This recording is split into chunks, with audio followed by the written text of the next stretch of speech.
tentar começar aqui pontualmente, certo? Aula rápida, bem tranquila, uma aula importante. É um tema que ele é muito visto, né?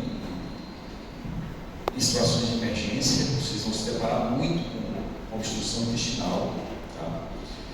Dos abdômenes agudos, de fato, é o mais prevalente, um dos mais prevalentes, junto do abdômen agudo inflamatório. Obrigado, muito difícil, obrigado. Ótimo, excelente. Onde é que vocês vão estudar? Vocês vão estudar, tentem estudar pelo Sexto. O Sexto, acredito que tem na plataforma do Google, tá? Então vocês, na parte de intestino grosso, ele divide por órgãos. Intestino grosso, intestino delgado. Na parte do intestino grosso vai ter um capítulo. Não, a chinesa é um capítulo. Certo?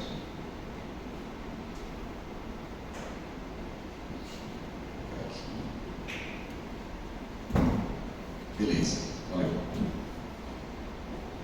Vai ter uma parte de obstrução intestinal, intestino grosso, uma parte e intestino delgado, tá? Então tentem estudar por lá, certo? Então vamos lá, bora começar. Vamos começar com a obstrução intestinal. O objetivo da aula é trazer algumas definições para vocês, diferenciar as principais etiologias, tá? Falar um pouquinho da fisiopatogenia da obstrução intestinal em víscera única, as apresentações clínicas dessa condição e também abordar um pouquinho, de maneira bem objetiva, como é que a gente conduz para o paciente com obstrução intestinal. Tá? Os primeiros casos que foram escritos, tá, na humanidade de obstrução intestinal datam de pelo menos 400 anos antes de Cristo, certo? Inclusive, intervenções cirúrgicas já eram tentadas nessa época, heróicas, para tentar salvar pacientes desse abdômen agudo, que, como eu já falei, é um dos mais prevalentes dos abdômen agudos. Vocês vão se deparar muito, tá, com casos assim, quando vocês estiverem nas UPAs, estiverem nos frotinhas, estiverem dando plantão, tá? Olha a prevalência. O abdômen agudo obstrutivo ele representa 20% das urgências cirúrgicas de maneira geral, tá? Então realmente é muito prevalente. Muito difícil, 2 plantões seguidos, um desses serviços de urgência e emergência, você não se deparar com pelo menos um caso de abdômen agudo obstrutivo, tá? E boa parte dele será conduzido de maneira cirúrgica, muito embora boa parte deles também poderá ser conduzido de maneira clínica. E a abordagem clínica inicial, que vai ser dada por vocês nesse primeiro momento, vocês serão clínicos desses serviços, tem que saber ser feita de maneira pertinente. Bom, como é que a gente classifica os abdômenes agudos? Primeiro, a gente poderia classificá-los quanto à progressão, a definição, tá? Então, isso é muito importante, tá, pessoal? O marco anatômico do abdômen agudo é diferente do marco anatômico da hemorragia digestiva. Qual é o marco anatômico da hemorragia digestiva, quando a gente discerne a hemorragia digestiva alta e baixa? Ângulo de trás. No caso do abdômen agudo, é diferente. Não é no ângulo de trás, é na válvula iliocecal. Tá certo?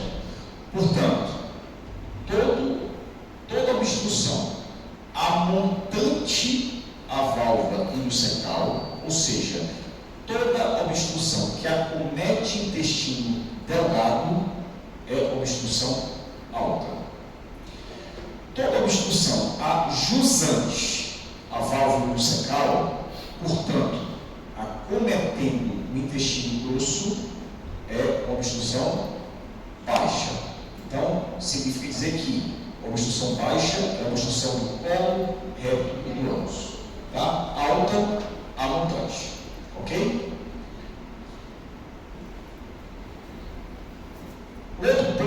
de definir classificação é a gente discernir o comprometimento vascular dessa obstrução. Então, a gente discerne as obstruções em simples e estrangulada. Seria uma obstrução simples, aquela que você tem realmente uma parada do fluxo natural do conteúdo entérico, mas você não observa naquele segmento intestinal um sofrimento vascular. Ao passo que a obstrução estrangulada você já tem um comprometimento vascular. E como eu vou mostrar na parte de fisiopatogenia da obstrução intestinal, certo? Se o processo ele não for interrompido, esse componente de comprometimento vascular será uma consequência de toda a história natural da obstrução da víscera oca, tá? Aqui a gente pode ver uma alça, muito provavelmente um volvo, tá? De colo, e você vê que a serosa ela é rosada, é uma serosa viável, certo? Muito provavelmente nesse segmento você não tem um comprometimento vascular. Ao passo que nesse outro volvo você já tem um componente vascular. Você já tem. Pois não, quer falar? Encarcerado é todo aquele. Geralmente é um termo que a gente utiliza mais para hérnias, tá? O que é uma hérnia encarcerada? É aquela hérnia que ela não consegue ser reduzida. Uma hérnia inguinal, por exemplo, em que você não consegue reduzir, colocá-la para dentro, está encarcerada. Estrangulada é quando você tem um sofrimento vascular envolvido. Então a hérnia encarcerada ela pode ou não ser estrangulada, beleza? Bom, então nessa imagem a gente pode ver aquele tom mais violáceo do volvo já sugerindo o comprometimento vascular da alça. E a terceira forma da gente classificar os tipos de obstrução é se ela é parcial, se é uma suboclusão ou se ela é total. A gente pode ter, como exemplo de uma obstrução parcial, por exemplo, uma intussuscepção. Já uma rotação de um volvo completo, você já tem uma oclusão dita completa. Tá? Então, basicamente, são essas três formas que a gente classifica a localização, se há ou não comprometimento vascular e o tipo, tá, de obstrução, se parcial ou obstrução completa. Bom, quanto à etiologia, é importante a gente também discernir se aquela causa está dentro da luz intestinal, certo? Se é uma causa intraluminal. Então, as obstruções intraluminais elas se iniciaram dentro da luz, tá? Como exemplos, a gente poderia citar uma impactação fecal, o fecaloma. Então, a causa está dentro da luz. O cálculo biliar, o ilho biliar, que eu vou mostrar adiante, o que é o ilho biliar, também seria uma causa intraluminal. Bezoares, certo? Bezoares, fitobezoar, tricobezoar, também são causas dentro da luz intraluminais. Aqui a gente pode ver o fecaloma, tá? Dentro do intestino. As causas também podem ser transmurais, ou seja, a obstrução ela decorreu de um espessamento da parede da víscera oca. Um exemplo clássico, uma doença diverticular, em que você tem o espessamento e, consequentemente, a diminuição da luz do órgão, tá? A gente pode ver nessa imagem aqui, tumores também podem ser, e causas extraluminais são aquelas causas que surgiram dentro da cavidade abdominal, ou seja, fora da luz, e também que não surgiram na parede do órgão, e que de certa forma estão repuxando, angulando, tá, aquele órgão, aquele segmento intestinal, consequentemente ocasionando a obstrução. Exemplos clássicos: aderências, hérnias encarceradas, tá? Então são exemplos de causas extraluminais, tá? Que a gente pode ver nessa imagem as aderências que repuxam e podem formar angulações que dificultam e são a causa de obstrução intestinal. Quanto à etiologia, a gente costuma discernir as etiologias em altas, aquelas que envolvem o intestino delgado, como eu já falei, ou baixas, aquelas que envolvem o intestino grosso. Do ponto de vista de obstrução, de uma maneira geral, a maior parte das obstruções intestinais, contando alta ou baixa, decorrem de aderências intestinais. 60% de todas as obstruções, levando em consideração o intestino delgado e o intestino grosso, decorrem de aderências de intestino delgado. Tá? E a maioria das obstruções elas são alta. 80% das obstruções elas são altas. Quando a gente leva em consideração as obstruções altas, aderências vem em primeiro lugar, seguindo os tumores. Aqui, leia-se, não são tumores primários de intestino delgado. Haja vista que os tumores primários de intestino delgado são entidades bastante frequentes, bastante raras. Tá?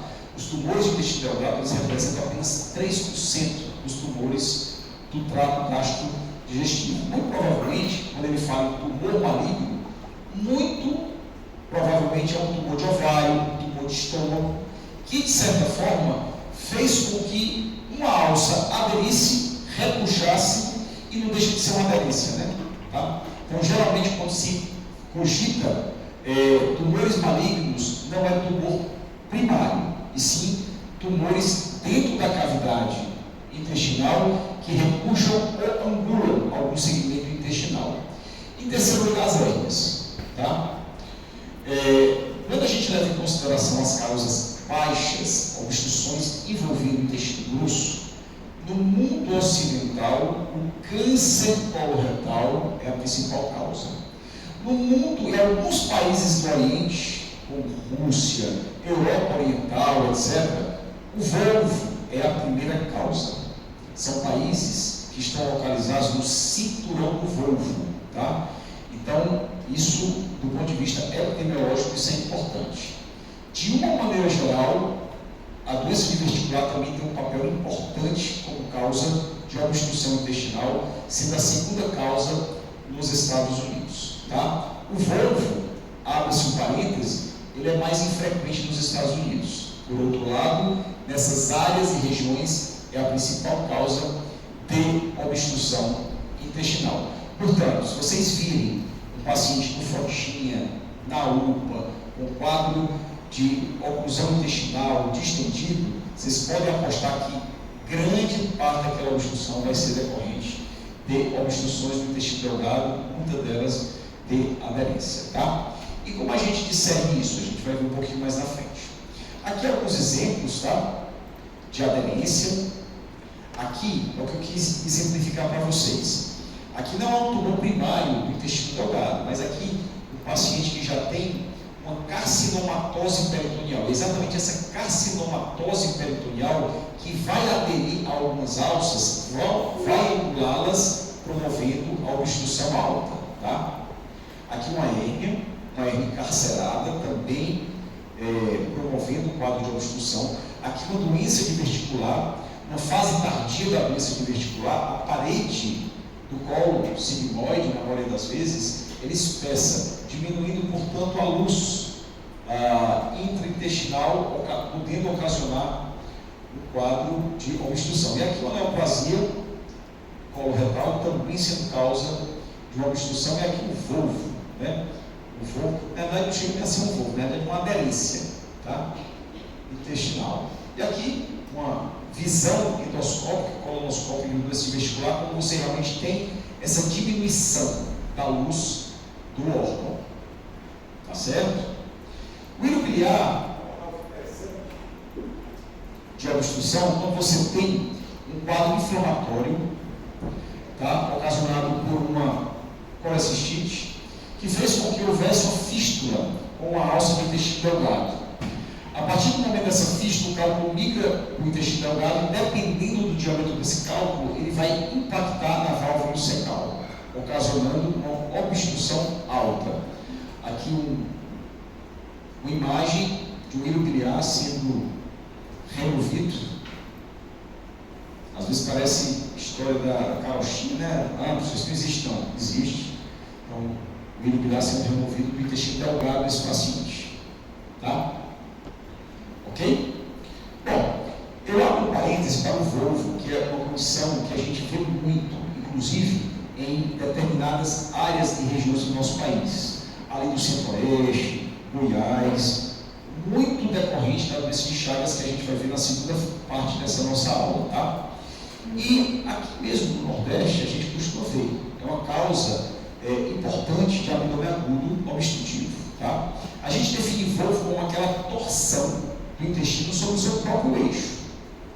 O diagnóstico, muitas vezes, ele é feito através da avaliação clínica somada, corroborada ao exame de imagem. Então, uma radiografia simples de abdômen e ortostase, com o paciente em pé, você pode matar a charada e fechar o diagnóstico. Nessa imagem, a gente tem aquela imagem clássica, tá? Do U invertido ou do grão de café, que representa o volvo desse sigmoide. Quanto à epidemiologia, ela é infrequente nos Estados Unidos, como eu já falei, mas existe uma área, o cinturão do volvo, envolvendo aqueles países que eu já falei para vocês também, que podem, inclusive, ser a principal causa de obstrução intestinal.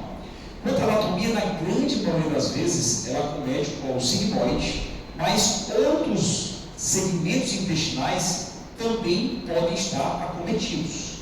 Tá?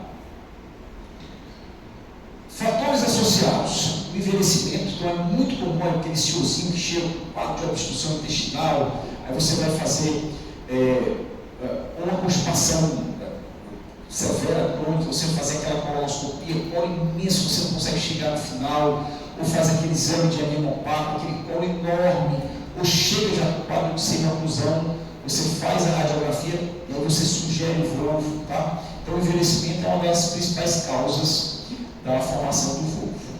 Constipação crônica também é um fator tanto causal como uma consequência do volvo, tá? Dieta pobre em fibras, tá certo?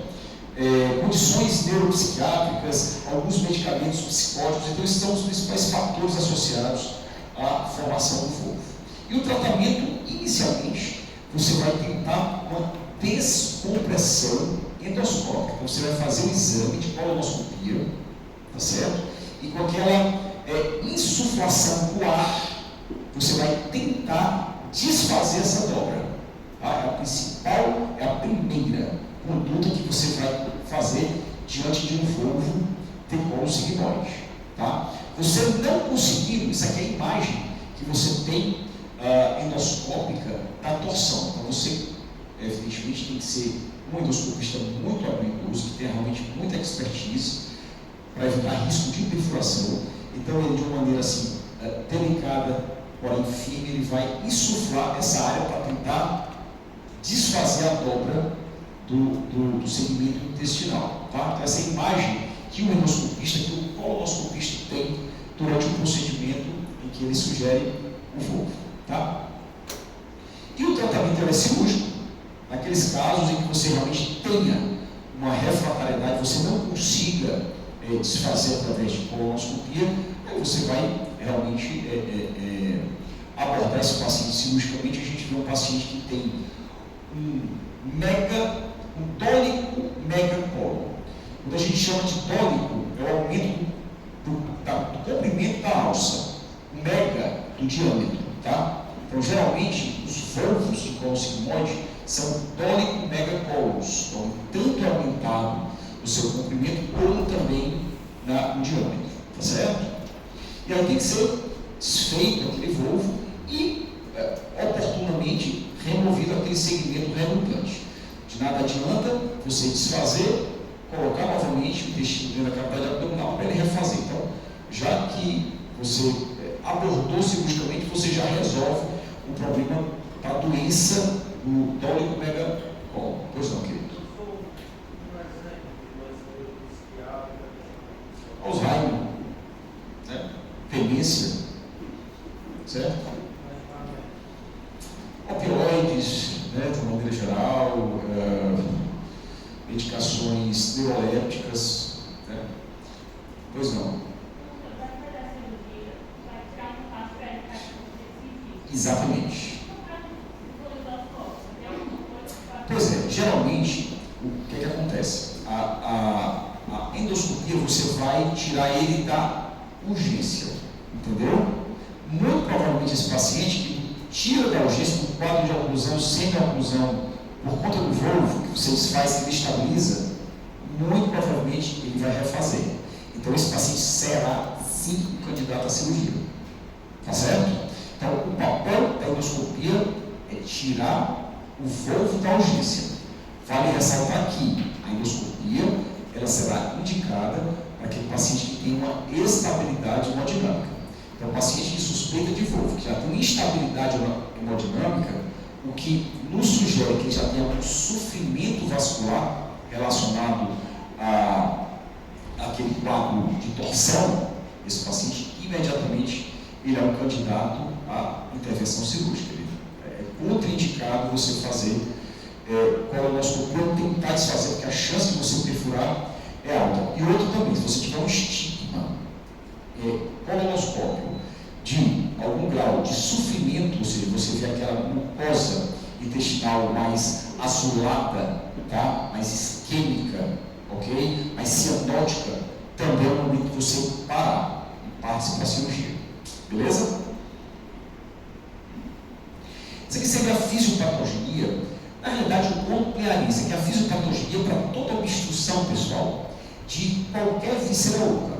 E aí lê-se vesícula, lê-se apêndice e também os órgãos intestinais. Então, normalmente a obstrução ela começa com um componente mecânico, tá?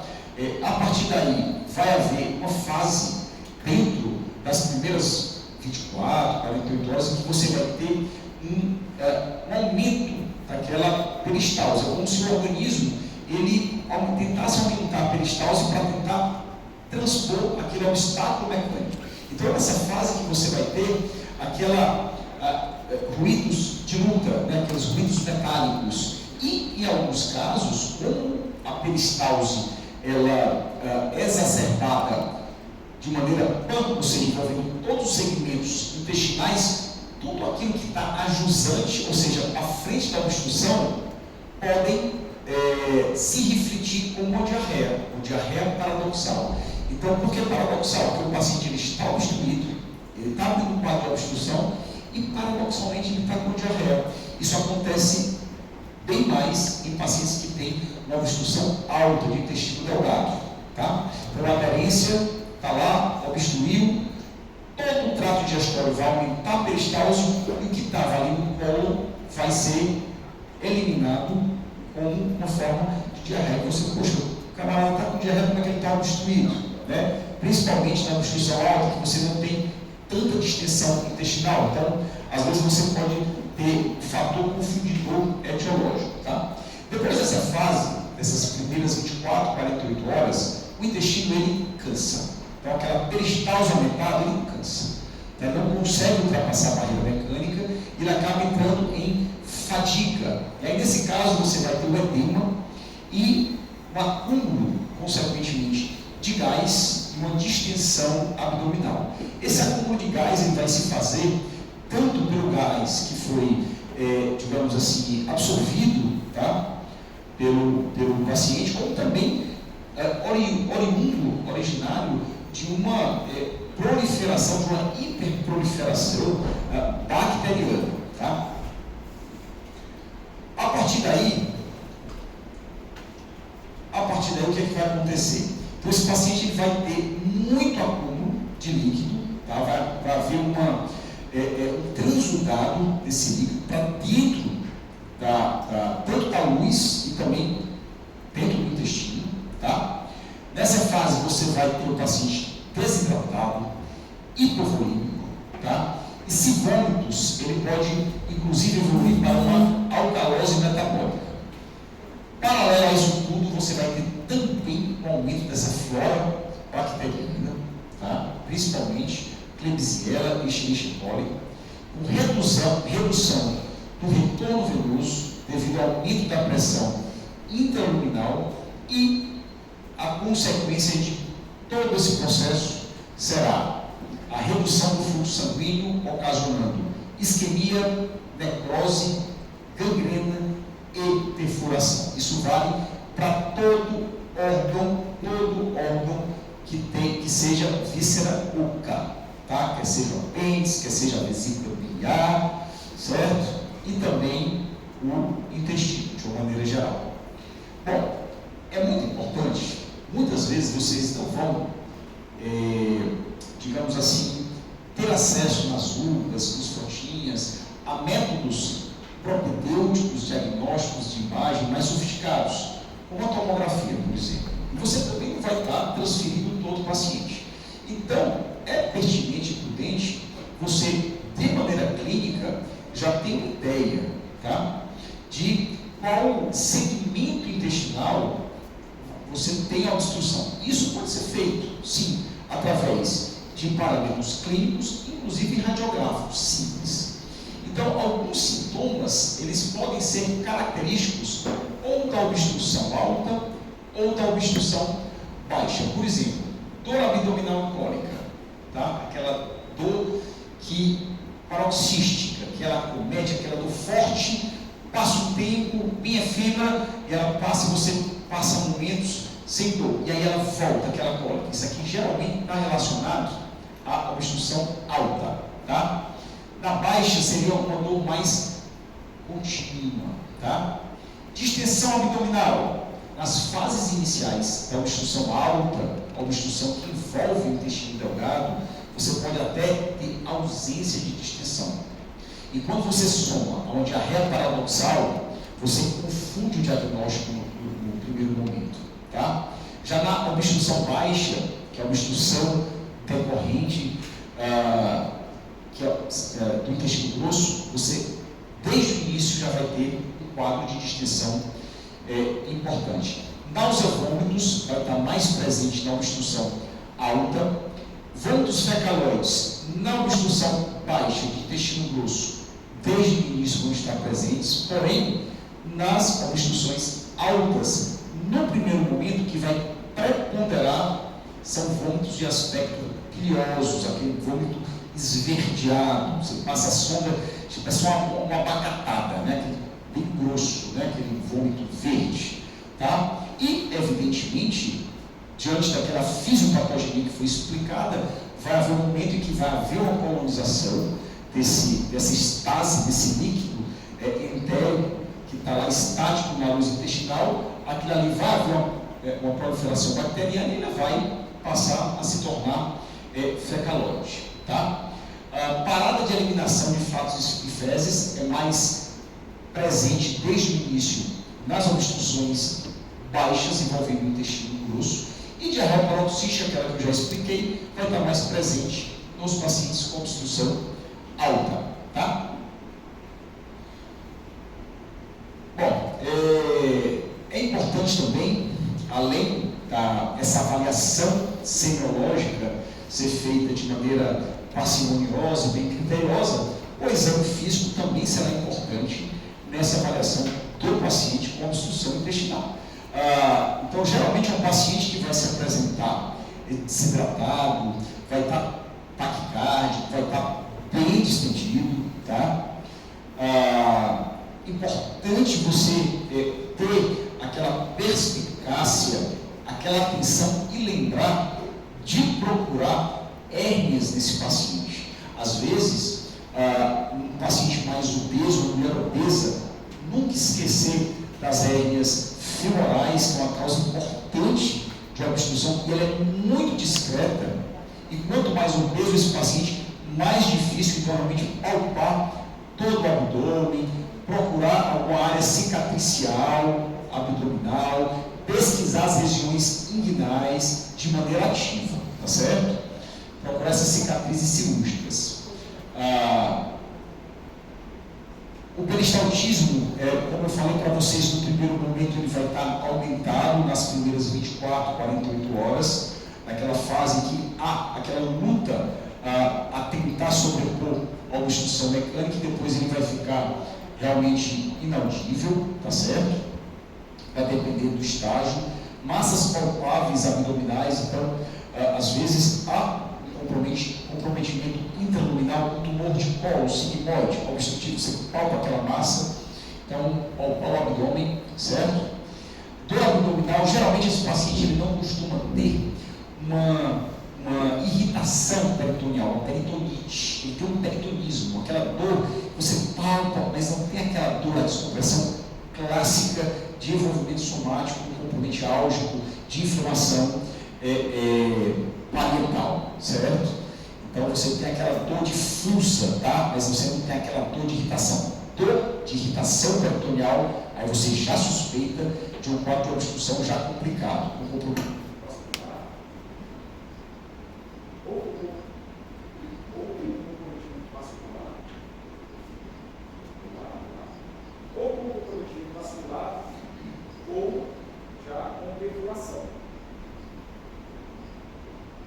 Ou com perfuração, tá certo?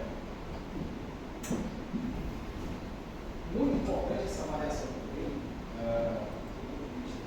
para vocês ter essa noção se esse paciente já tem algum componente de sepsis, certo?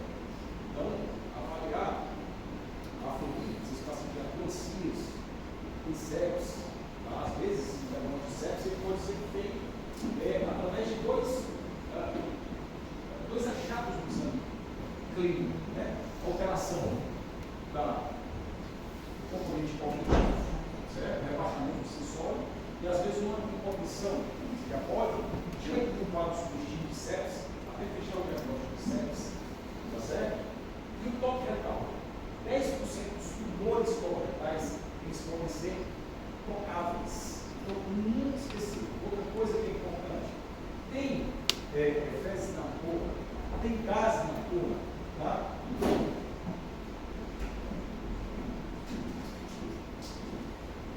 Às vezes a causa daquela obstrução pode ser ferrado, certo? E se quebrado, você resolve a vida do paciente, tá?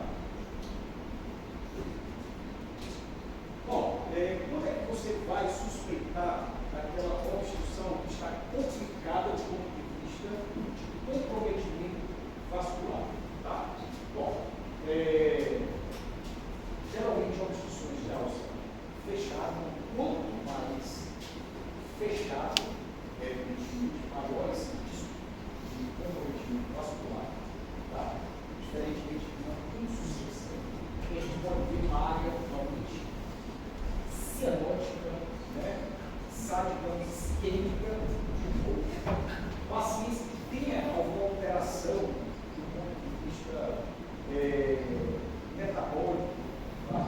Síris, leucocitose, febre, irritação peritoneal, como eu havia falado para vocês, já é um indicativo do comprometimento vascular.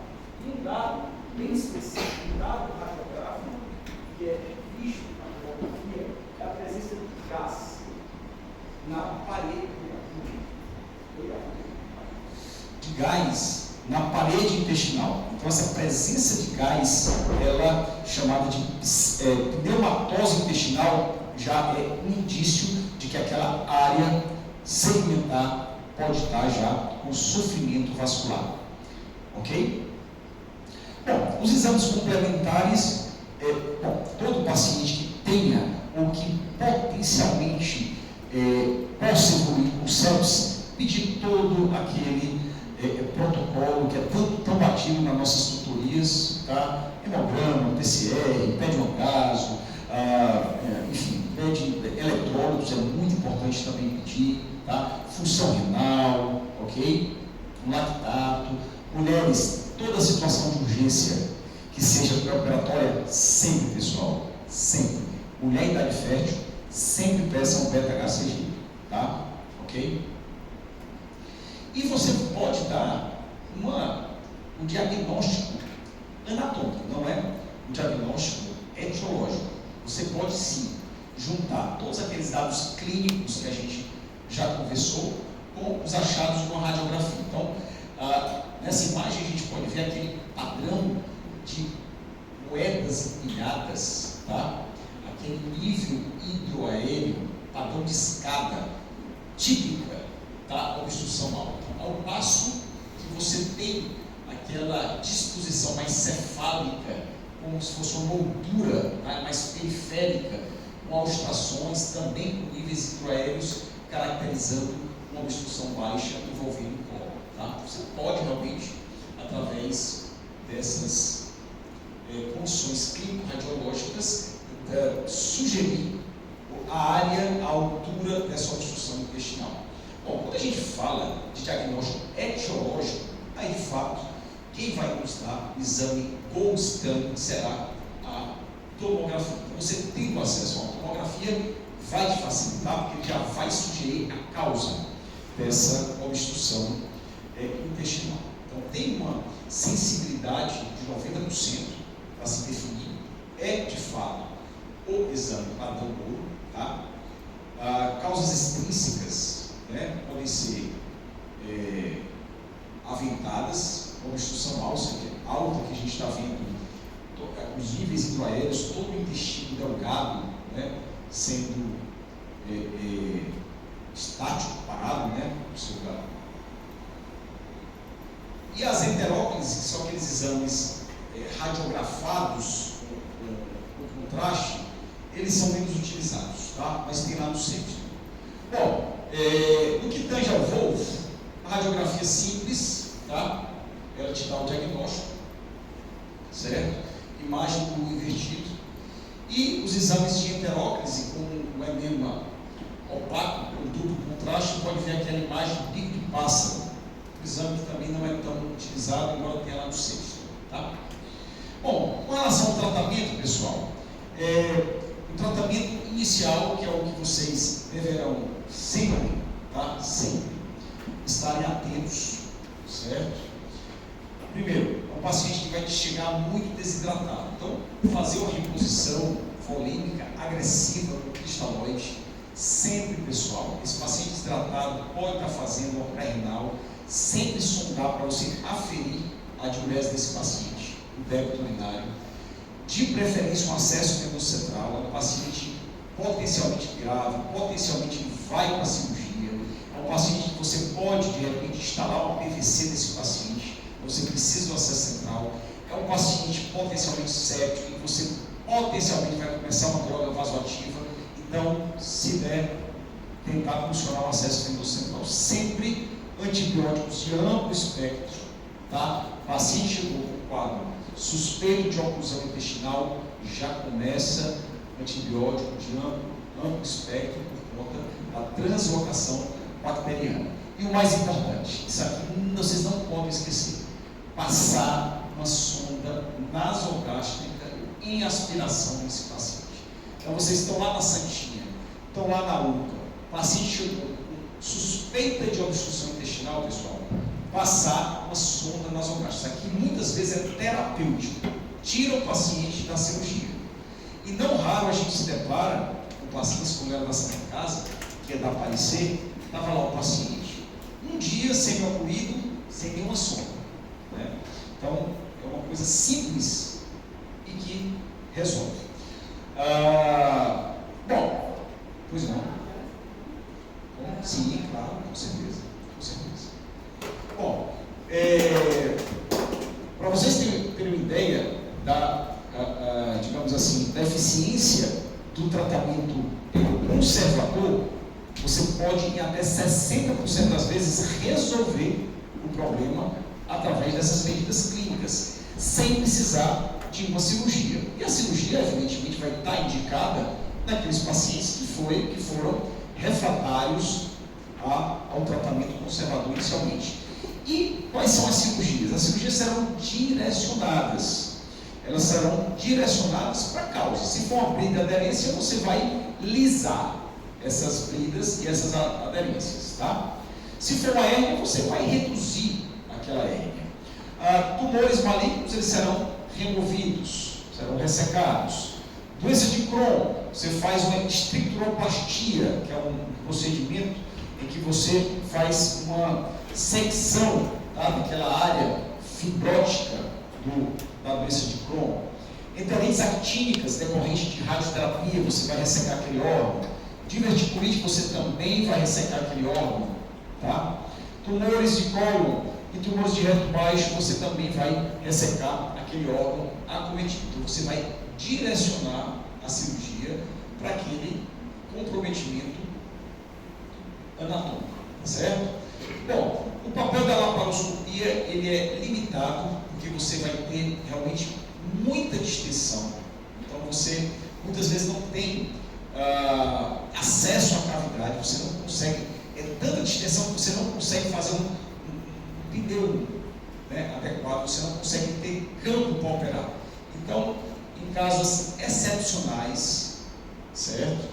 De uma obstrução inicial, uma obstrução alta, que você não tenha tanta distensão, você pode tentar a cirurgia laparoscópica, que é menos invasiva, vai ter menos resposta metabólica ao trauma, mas de uma maneira geral, ela é muito limitada por conta da distensão, tá certo?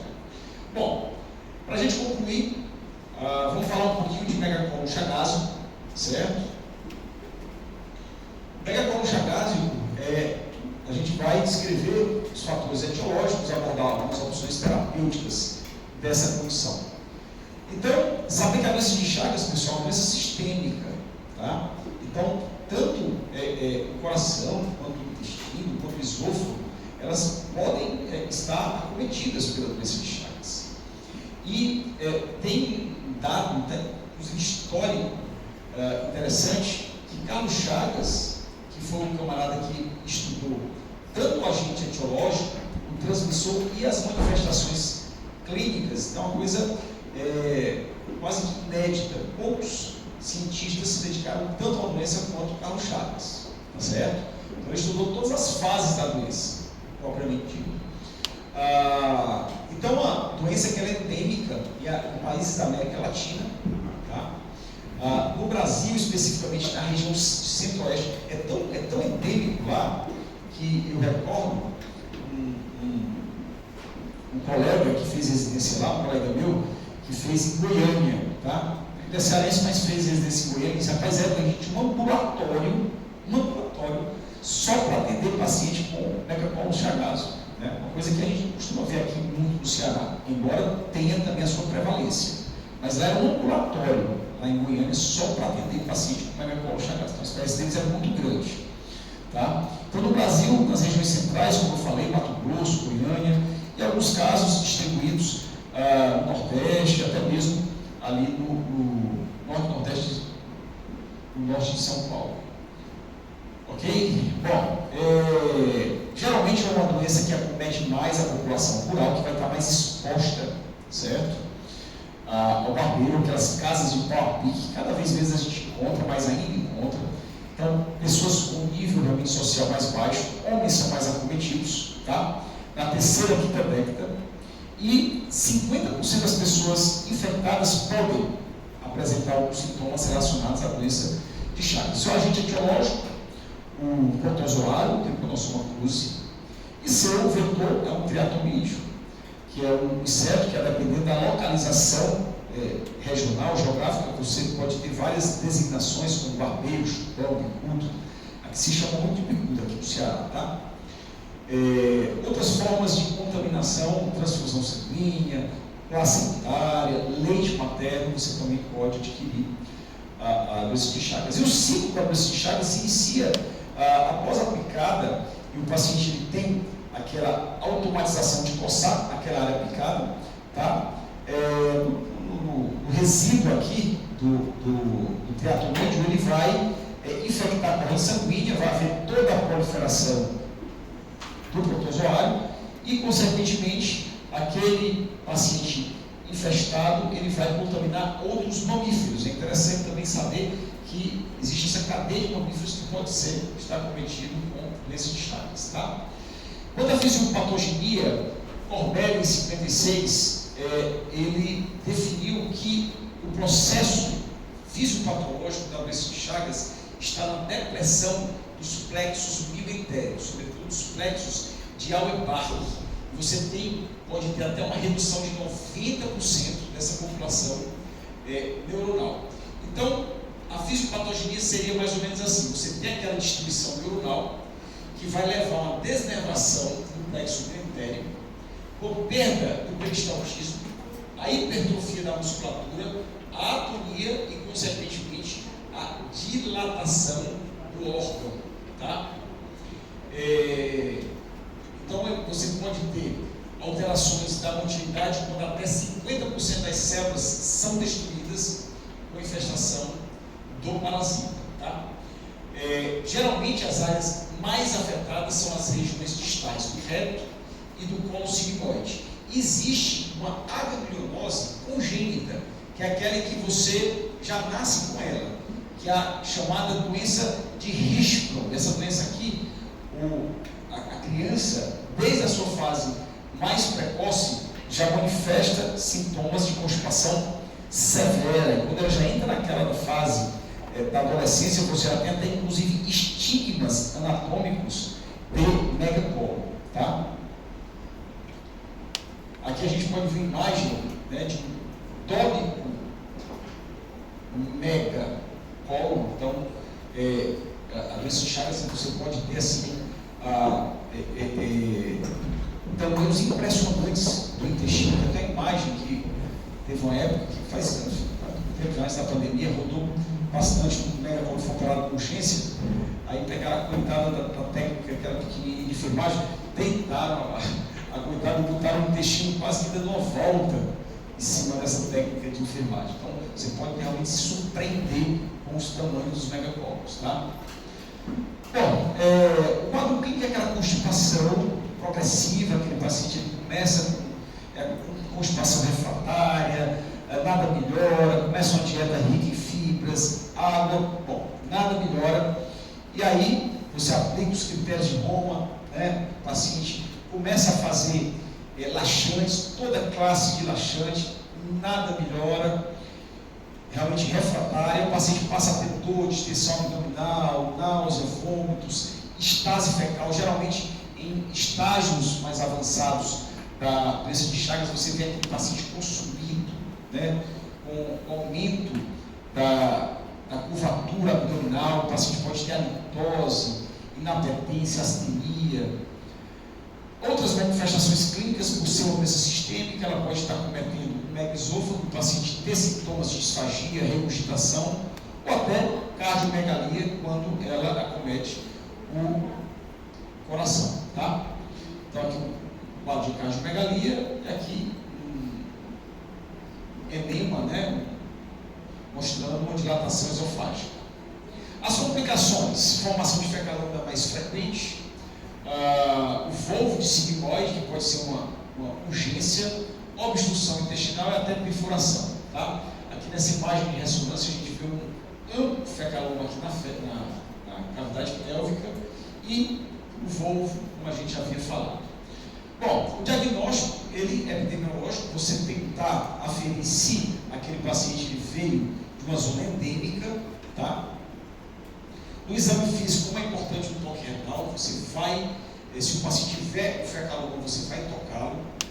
Exame laboratorial, você vai pedir sempre um Machado Guerreiro, a sorologia, que pode vir positiva naqueles pacientes que têm em até 80% dos casos. Sempre pedir também outros exames, como por exemplo, um eletrocardiograma, para ver se ele já tem algum acometimento cardíaco. Tá?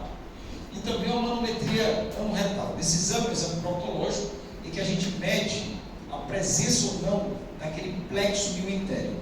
Tá? Você consegue, através de uma fase do exame, aferir se ele tem ou não algum reflexo relacionado à presença ou ausência dos plexos de Auerbach. O exame radiológico, você tem um edema opaco com duplo contraste, você vê realmente um tórico colo, né, um tórico sigmoide, tá? E nas imagens de radiografia, se o paciente tiver um quadro de obstrução, você tem a imagem de um invertido. E aqui a gente pode ver muito aquela imagem de miolo de pão, característico de presença de fezes intestinais, tá? Intestino grosso, tá? Bom, o tratamento inicialmente ele é conservador, tá certo? Parte dos pacientes realmente vão responder esse tratamento, e você vai seguir toda aquela sequência clínica do tratamento conservador para constipação, começar com formadores do bolo fecal, se não responder você passa para agentes osmóticos, catárticos, e esse paciente, quando não responde a nada disso, não raro, ele já te chega, às vezes no interior, fazendo lavagens, aquele paciente que não consegue evacuar. Doutor, eu evacuo a cada 1 semana ou 2 semanas, só mediante uma lavagem intestinal, colocando cristé, fazendo ducha, aplicando minilax, tá? E quando ele não responde a nada, aí você vai realmente indicar o tratamento cirúrgico, certo? E boa parte, ou a maior parte deles, vai ter um desfecho cirúrgico. Se for uma cirurgia de urgência, por um volvo de sigmoide que esteja complicado, aí você vai partir realmente para uma cirurgia, uma ressecção e um Hartmann, que seria confeccionar um estoma na parede abdominal. Ou você pode também optar pela cirurgia eletiva, se for um paciente crônico, tá? Várias técnicas são utilizadas, aí nesse caso a cirurgia laparoscópica ela é uma boa indicação por ser menos invasiva, e o procedimento de eleição é uma cirurgia chamada de Duhamel Radar, que seria a cirurgia de abaixamento. Que seria essa cirurgia? O objetivo dessa cirurgia é, após você ter ressecado aquela área do dórico colo, a anastomose ela é feita praticamente perto do canal anal. Então você vai fazer um abaixamento, aquele intestino são, ele vai ser abaixado, ele vai ser anastomosado praticamente no ânus. Qual é o objetivo dessa cirurgia?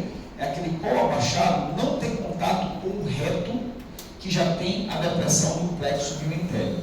Esse é o objetivo da cirurgia, tá? É você desviar esse trânsito do intestino grosso daquele reto doente, em que o plexo neuronal dele está comprometido. Então, basicamente, essa é a cirurgia. Essa cirurgia, no passado, ela era feita em 2 tempos, tá? Como a gente não tinha grampeadores, e é uma cirurgia muito baixa, você não tinha condição técnica, numa pelvis mais estreita, de dar pontos. Então, você praticamente instruía o intestino pelo ânus, aquele paciente ficava com aquele intestino para fora, com compressa, isso há 20 anos atrás, na época do Duhamel Radar, certo? Aquele intestino para fora, ele mumificava, 1 semana depois, você ressecava e anastomosava com a cirurgia perineal. Com o advento dos grampeadores, essa cirurgia não é feita mais, evidentemente, e você consegue costurar, anastomosar aquele intestino abaixado praticamente na região anal. Então, antigamente era essa a cirurgia, você colocava para fora o intestino, aquilo mumificava, e com 1 semana você fazia a cirurgia perineal, anastomosando o intestino ao canal anal. Mas hoje, com o incremento dos grampeadores, você consegue fazer essa anastomose baixa sem tanta dificuldade. As complicações dessa cirurgia, a isquemia, nessa imagem a gente pode ver uma colonoscopia mostrando o segmento intestinal abaixado totalmente isquêmico, tá? A deiscência da anastomose, que pode surgir principalmente quando você tem uma anastomose muito tensa. Aqui a gente pode ver uma fístula, tá? Uma fístula anastomótica. Distúrbios da continência também. O tratamento ele pode ser laparotômico ou laparoscópico, com todas aquelas vantagens que vocês já sabem da cirurgia laparoscópica: menor dor, menor perda sanguínea, menor resposta metabólica ao trauma, etc. Bom, basicamente era isso. Obrigado. E eu vou passar